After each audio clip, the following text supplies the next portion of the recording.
We good. Face mask or no? I think you see that call made a lot. No. Come on.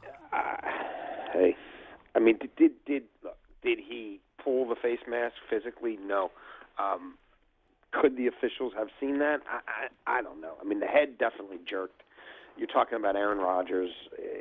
The last play of the game, everybody's watching. He's a franchise quarterback, and his head starts spinning around.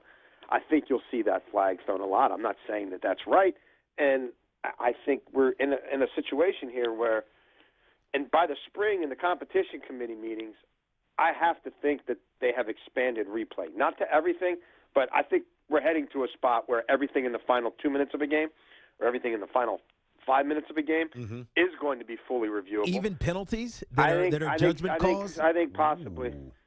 Man. I'm okay with that, Jay. I mean, when I say everything, I'm saying everything. You know what I mean? Okay. Pass interference. Good. I mean, we've seen the Patriots now for years be pushing for Big Brother across the board, the entirety of a game. The league will fight that kicking and screaming, and I don't think there'll be, 24 votes for something like that. But I think enough teams now have been burned by this, and enough owners are sick of the conversation being about officiating all the time. Yeah. And it's always these primetime games when everybody's watching, of right? course, and it's because always you see it. like the penultimate or the final play of the game. Yeah. That's in the crosshairs, and like Jason, what do you think? What do you think the fans will think about replaying everything? I'm just saying in the final 2 minutes. Okay, but even in the final 2 minutes, what do you think fans will say? Will they be on board for it? I Is don't this know. something that They you wanna as a get it right. consumer, as a consumer, do you want to see it right, or do you like the conversation around what went wrong? I mean, because it's an interesting way to position it. Yeah, I think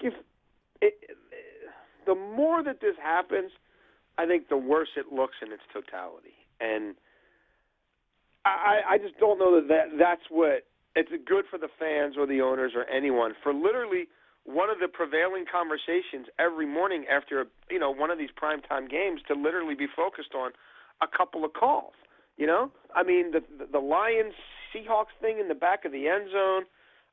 It just goes on and on and on. I mean, the Sammy Watkins, and did he get out of bounds, and what was he trying to do? That I think fans want to see it right more than anything else, and now they don't want it to be 5-hour games. They don't want it to be at the expense of any sort of continuity and flow and entertainment value in terms of what we expect a football product to be in a 3-hour plus window.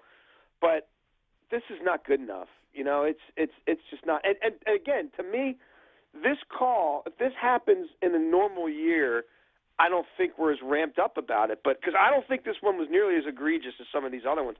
But the fact that it seems to be all like intertwined and we can't get away from it, right? It seems inescapable now. That I believe will push owners and GM sentiment to get behind a couple of these proposals that will surely come up in the spring. Jay, the way you frame it, that it wasn't an egregious miscall, and I totally understand what you're saying. I get it on an emotional level, but on an intellectual level, interpreting the rules, it was egregious. All right. If a player grasps an opponent's face mask, he must immediately release it. If he does, it's not a penalty. I'm reading the rule. It's Rule 12, Section 2, Article 14. So that is an egregious misinterpretation of the rule book. It is. Well, he obviously thought that he got, you know what I mean? He thought the wrong. Face mask.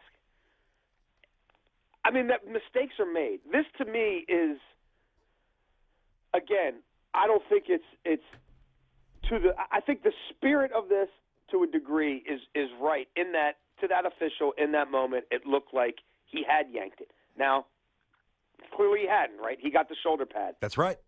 But to me, that's not like Sammy Watkins and them not even knowing the call. You know what I mean? Them thinking it's a college game. You know what I mean? Or giving himself up when clearly the guy is getting out of bounds.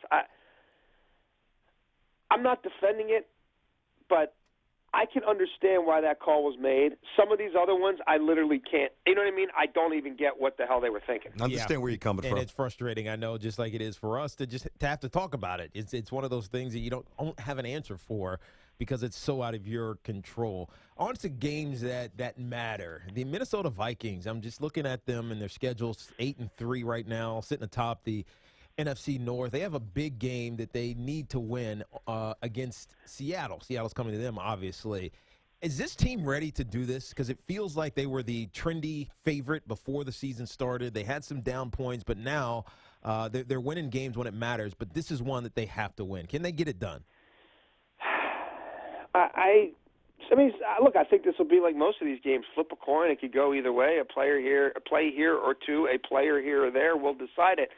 I mean, look, I like the Vikings. I think I picked them to go to the playoffs. Mm-hmm. I thought they'd continue to evolve. They're winning games. They're not necessarily doing it the way I thought they would. I thought that this would be, that North Turner would continue to open that offense up. I think it's actually going the other way. Yeah. It's actually constricted. I think Bridgewater did a lot more last year than this year. A couple of offensive line injuries have really hurt them. But the return of Adrian has changed the face of that team. And now it's Adrian and the defense. And, they don't want the quarterback throwing more than 25 times a game, which I get.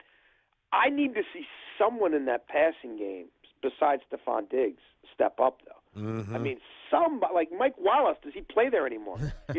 No. Cordero Patterson is just a returner. I mean, Kyle Rudolph, I think, is the fourth highest paid tight end in the NFL. He doesn't make any plays. But let me ask you this, though, Jay. I mean, and I think we all like Teddy Bridgewater, but maybe Bridgewater's just not as good as we thought he is. Well, it's going to take some time. I think it all goes hand in hand. I think they've asked him to do less.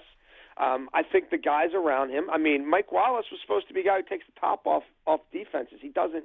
He doesn't even show up. I don't even know that he's open. Yeah. Rudolph drops some balls. I mean, North Turner's offense is so heavily tight-ended based. I can't think that it's a scheme thing that's not allowing Rudolph to be a productive player. Now, I don't know if it's Teddy doesn't trust him because he wasn't around much last year. I don't know if they're still building that up. Remember, he missed most of last year with injury. I don't know. I don't know if he can't separate. I mean, I'm not watching the film, but that's not what I thought they would look like. Yeah. And a Seattle team, let's face it, their vulnerability is where? In the secondary now, right? I mean, I don't know that that's going to be a problem this week. You'll see Cam Chancellor's an extra linebacker. They're going to try to pound Peterson early and set the precedent that there's not yards here for you.